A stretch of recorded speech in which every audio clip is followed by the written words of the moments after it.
இன்றைய நாளை பொறுத்தவரையிலே அமெரிக்க ஜனாதிபதி டொனால்ட் ட்ரம்ப் ஒரு அறிவிப்பை விடுத்திருக்கிறார். குறிப்பாக ஈரான் போரிலே தாங்கள் ஏற்கனவே வெற்றி பெற்றுள்ளதாக அவர் இந்த விடயத்தினை தெரிவித்திருக்கின்றார். வெள்ளை மாளிகையிலே ஓவல் அலுவலகத்தில் இடம்பெற்ற ஒரு கலந்துரையாடலின் போதுதான் அவர் இந்த விடயத்தினை தெரிவித்திருக்கிறார். குறிப்பாக இந்த போர் ஏற்கனவே அமெரிக்காவுக்கு வெற்றியாக அமைந்திருக்கிறது. ஆனால் போலி செய்திகளை பரப்பக்கூடிய சில நிறுவனங்கள் தான் இந்த போரை தொடர்ந்தும் கொண்டு நடத்தி கொண்டிருக்கின்றன என்ற ஒரு விடயத்தினை அவர் தெரிவித்திருக்கிறார். அது மாத்திரமல்லாது ஈரானின் விமானப்படை, ஆயுதப்படை, அதே போன்று விமான ஆயுதங்களை கட்டுப்படுத்துகின்ற அமைப்பு, உள்நாட்டு தகவல் வலையமைப்பு உள்ளிட்ட அனைத்தையும் தகர்த்துள்ளதாகவும் ட்ரம்ப் தெரிவிக்கின்றார். ஈரானுடன் மேற்கொள்ளப்படும் இந்த அமைதி உடன்படிக்கை எந்த அளவுக்கு வெற்றி அளிக்கும் என்று நீங்கள் எதிர்பார்க்கின்றீர்கள்? உங்களுக்கு தெரியுமா, நான் இதுபோன்ற விடயங்களை கூற விரும்புவதில்லை. ஆனால் இதில் நாங்கள் வெற்றி அடைந்து விட்டோம். இந்த போரில் வெற்றி கண்டுவிட்டோம். போலீஸ் செய்திகளை தயாரிப்பவர்களே இதனை தொடர்ந்தும் இழுத்தடிப்பு செய்ய விரும்புகின்றார்கள். நான் நியூயார்க் டைம்ஸ் போன்ற பத்திரிகைகளை பற்றி கூறுகின்றேன். நீங்கள் நியூயார்க் டைம் படித்தால் கடற்படையோ விமானப்படையோ அல்லது வேறு எதுவுமே இல்லாத ஒரு நாட்டுக்கு எதிராக நாம் போரில் வெற்றி கொள்ளவில்லை என்றே தோன்றும். உண்மையாக எமது விமானங்கள் டெஹ்ரான் மற்றும் அந்த நாட்டின் ஏனைய பகுதிகளின் வான்பரப்பில் பறந்து கொண்டிருக்கின்றன. அவர்களினால் அவற்றுக்கு எதுவும் செய்ய முடியாது. உதாரணமாக, அந்த நாட்டில் உள்ள மிக சக்தி வாய்ந்த மின் உற்பத்தி நிலையத்தை நான் அழிக்க விரும்பினால் அவர்கள் அதனை தடுப்பதற்கு அவர்களினால் எதனையும் செய்ய முடியாது. என்னை வந்து பிடியுங்கள் என்று பார்த்து கொண்டிருக்க மட்டுமே அவர்களினால் முடியும். அப்படி இருந்தும் நீங்கள் நியூயார்க் டைம் படித்தால் அல்லது ABC அல்லது NBC போன்ற போலி செய்திகளை பார்த்தால் இது ஒரு சமநிலையான பேட்டி என்று நீங்கள் நினைப்பீர்கள். அவர்கள் முழுமையாக தோல்வியடைந்து விட்டார்கள்.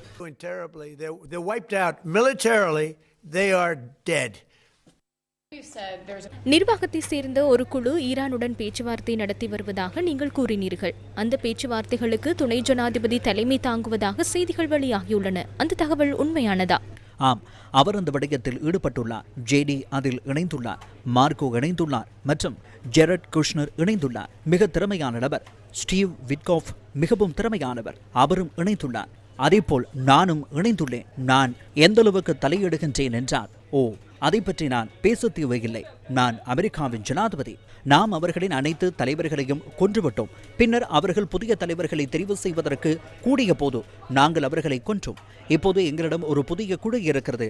எங்களினால் அதனை இலகுவாக செய்ய முடியும். ஆனால் அவர்கள் என்ன செய்வார்கள் என்று பார்ப்போம். உண்மையில் இப்போது எம்மிடம் இருப்பது ஒரு ஆட்சி மாற்றம். உங்களுக்கு தெரியும், இது ஒரு ஆட்சி மாற்றம். ஏனென்றால் இப்போது இருக்கும் தலைவர்கள் அந்த பிரச்சனைகளை உருவாக்கிய பழைய தலைவர்களை விட முற்றிலும் வேறுபட்டவர்கள். அவர்கள் நேற்று ஒரு அற்புதமான விடயத்தை செய்தார்கள். அவர்கள் எங்களுக்கு ஒரு பரிசை வழங்கினார்கள். அந்த பரிசு இன்று கிடைத்தது. அது மிகப்பெரிய பரிசு, விலை மதிப்பான பரிசு. அந்த பரிசு என்னவென்று நான் உங்களுக்கு கூறப்போவதில்லை. ஆனால் அது மிகவும் முக்கியமான வெற்றி. அவர்கள் அதனை தருவதாக கூறினார்கள். அதை தந்துவிட்டார்கள். அதிலிருந்து நான் ஒன்றை மட்டும் புரிந்து கொண்டேன். நாங்கள் சரியான நபர்களுடனேயே கொடுக்கல் வாங்கல்களை முன்னெடுக்கின்றோம். அது அணுசக்தியுடன் தொடர்புடையது அல்ல. அது எண்ணெய் மற்றும் எரிவாயுடன் தொடர்புடையது. இனிமேல் அந்த நீரிணை யாருடைய கட்டுப்பாட்டுக்குள் இருக்கும் என்பது தொடர்பில் நீங்கள் கலந்துரையாடுகின்றீர்களா? இல்லை, எமக்கு தேவையான எதையும் கட்டுப்படுத்தும் திறன் எம்மிடம் காணப்படுகிறது. பாருங்கள், மேலும் உயிரிழப்புகள் ஏற்படாமல் அவர்களின் கண்கள் போன்று பெருமதியான $10 பில்லியன் மின்கட்டமைப்பை அழிக்காமல் இந்த போரை முடிவுக்கு கொண்டு வர முடியுமானால் அதனை நான் விரும்புகின்றேன். இதிலே பாராசூட் மூலமாக தரையிறங்கும் திறமை கொண்டு அமெரிக்காவின் இராணுவத்தின் 82வது படையணியை சேர்ந்த தரைவழி வீரர்களை ஈரானுக்கு அல்லது மத்திய கிழக்குக்கு அனுப்புவதற்கான நடவடிக்கைகளை தற்போது அமெரிக்கா முன்னெடுத்து வருவதாக தெரிவிக்கப்பட்டிருக்கிறது. இவ்வாறு சுமார் 3000 வீரர்களை மத்திய கிழக்குக்கு அனுப்புவதற்கு அமெரிக்க அதிகாரிகள் நடவடிக்கை எடுத்து வருகின்றனர். வடகரோலினா மாநிலத்தில் ஃபோர்ட் ஃபாக் தளத்தில் நிலைநிறுத்தப்பட்டுள்ள பாராசூட் மூலம் தரையிறக்கும் விசேட திறன்களை கொண்ட அமெரிக்க ராணுவத்தின் 82வது படைப்பிரிவை சேர்ந்த சுமார் 1000 வீரர்களை மத்திய கிழக்கு பிராந்தியத்திற்கு அனுப்ப அமெரிக்க அதிகாரிகள் தயாராகி வருவதாக தகவல்கள் வெளியாகியுள்ளன. இந்த வார இறுதியில் மேலும் 2500 கடற்படையினரை ஏற்றிய கப்பல்கள் மத்திய கிழக்கு நாடுகளை நோக்கி பயணிக்க உள்ளதாகவும் கூறப்படுகிறது. இதற்கமைய ஈரான் மீது தரைவழி தாக்குதலை நடத்துவதற்காக அமெரிக்கா தனது ராணுவ படைகளை தயார் செய்து வருவதாக அரசியல் ஆய்வாளர்கள் தெரிவிக்கின்றனர். ஈரானின் மச எண்ணெய் கையிருப்பில் சுமார் 90% கொண்டுள்ள கார்க் தீவை கைப்பற்ற அமெரிக்க ஜனாதிபதி டொனால்ட் ட்ரம்ப் எதிர்பார்த்துள்ளதாக செய்திகள் வெளியான போதிலும் ஈரான் மீதான தரைவழி தாக்குதல்கள் தொடர்பில் அமெரிக்க அதிகாரிகள் இதுவரையில் எந்தவித தகவல்களையும் உறுதிப்படுத்தவில்லை.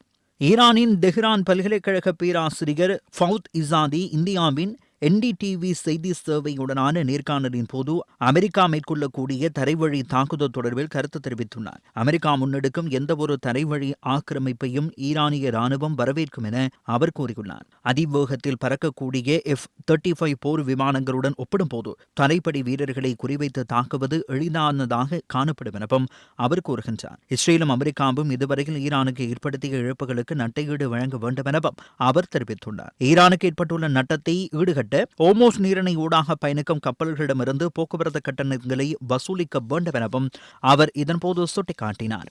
பாகிஸ்தானின் தலையீடு. தற்போதைய மோதல்களுக்கு விரிவான தீர்வினை பெற்றுத்தரும் நோக்கில் முன்னெடுக்கப்படும் எந்தவொரு அர்த்தமுள்ள மற்றும் தீர்க்கமான பேச்சுவார்த்தைகளுக்கும் தலைமை தாங்க தயாராக இருப்பதாக பாகிஸ்தான் பிரதமர் ஷெபாஸ் ஷெரீப் தெரிவித்துள்ளார். அவர் தனது எக்ஸ் தளத்தில் இந்த விடயத்தினை தெரிவித்துள்ளார். அந்த பதிவினை அமெரிக்க ஜனாதிபதி டொனால்ட் ட்ரம்ப் தனது ட்ரூத் சோஷியல் பக்கத்தில் பகிர்ந்துள்ளமை சர்வதேசத்தின் கவனத்தை தற்போது ஈர்த்துள்ளது. பிராந்தியத்திலும் அதற்கு அப்பாலும் அமைதியையும் ஸ்திரத்தன்மையையும் கொண்டுவரும் நோக்கில் மத்திய கிழக்கில் யுத்த மோதல்களை முடிவுக்கு கொண்டு வருவது குறித்த கலந்துரையாடலுக்கு பாகிஸ்தான் முழுமையான ஆதரவை வழங்கும் எனவும் பாகிஸ்தான் பிரதமரின் எக்ஸ் பதிவில் மேலும் தெரிவிக்கப்பட்டுள்ளது.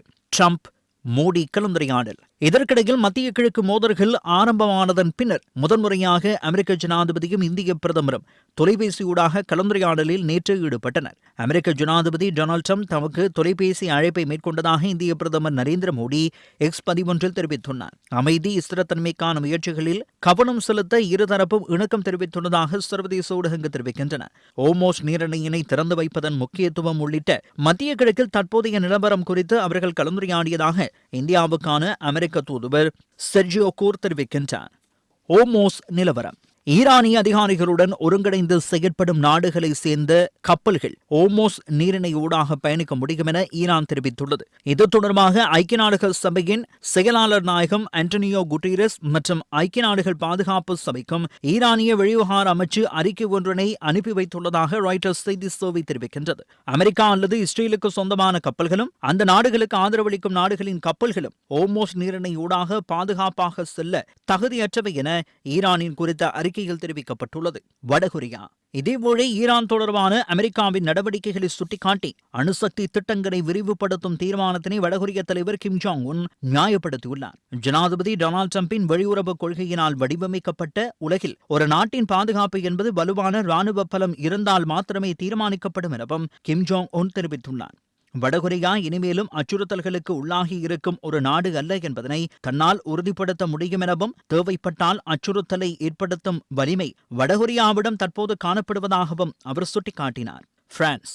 வளைகுடா பிராந்திய நாடுகள் மீதான தாக்குதல்களை உடனடியாக நிறுத்துமாறு பிரான்ஸ் ஜனாதிபதி இமானுவேல் மேக்ரான் ஈரானிய ஜனாதிபதி மசூத் பெசஸ்கியனிடம் கோரிக்கை விடுத்துள்ளார். ஓமோஸ் நீரிணை ஊடாக கப்பல் போக்குவரத்தை இயல்பு நிலைக்கு கொண்டு வருவது மற்றும் எரிசக்தி மற்றும் சிவில் உட்கட்டமைப்புகளை பாதுகாப்பதன் முக்கியத்துவத்தையும் அவர் வலியுறுத்தியதாக செய்திகள் தெரிவிக்கின்றன. இதற்கிடையில் இஸ்ரேலிய ஜனாதிபதி ஐஷக் ஹெர்ஷாக் பிரான்ஸ் ஜனாதிபதியுடன் ஈரான் குறித்து கலந்துரையாடல்களில் ஈடுபட்டுள்ளார். ஈரான் அணு ஆயுதங்களை பெறுவதை தடுப்பதற்கும் ஈரானின் ஏவுகணை திறனை முடக்குவதற்கும் ராணுவ நடவடிக்கைகளை தொடர்வது முக்கியம் என இஸ்ரேல் ஜனாதிபதி இதன்போது குறிப்பிட்டுள்ளார். அணுமின் நிலைய தாக்குதல். இதற்கிடையில் ஈரானின் புஷேர் அணுமின் நிலையம் மீது மீண்டும் இன்று தாக்குதல் நடத்தப்பட்டதாக ஈரானின் அணுசக்தி அமைப்பு தெரிவிக்கின்றது. இதனால் உயிரிழப்புகளோ அல்லது தொழில்நுட்ப சேதங்களோ ஏற்படவில்லை எனவும் அணுமின் நிலையம் பாதுகாப்பாக இருப்பதாகவும் அவர்கள் தெரிவிக்கின்றனர். எனினும் அணுமின் நிலையம் மீதான தாக்குதல் ஆபத்தானது மற்றும் மீள முடியாத விளைவுகளை ஏற்படுத்தக்கூடும் என எச்சரித்துள்ள அவர்கள் குறிப்பாக வளைகுடா பிராந்திய நாடுகளுக்கு இதனால் அதிக பாதிப்புகள் ஏற்படும் எனவும் சுட்டிக்காட்டினர்.